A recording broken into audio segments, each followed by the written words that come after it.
Holiday season's finally here, so we've got 4 tips to help you pack for your trip. So the first one is an obvious one, and it's one people know, but it really isn't essential. It's roll your clothes. You'll be able to fit a lot more in your bag. You'll be able to bring things you didn't think you'd be able to bring, and once you unpack them, they're going to be a lot less creased. The next tip is 2 in 1. It's stuff your shoes and bag your shoes. I like to put my watches and my socks or anything that I don't want jumping around in my bag in my shoes, and then I like to put those shoes in a bag so they don't make all of my clothes dirty or smell.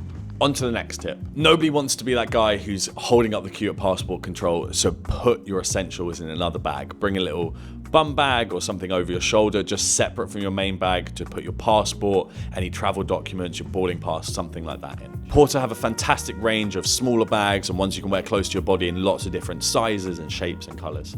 So the last one is one I've only started doing recently, and it works really well for shorter trips or places where you can't fully unpack your bag, and it's plan your outfits and pack your bag accordingly. So if you've got stuff you want to wear later in the week or on the holiday, put them at the bottom, and that means you're not pulling out everything every time you're trying to find a piece of clothing or an outfit. You can just do it step by step.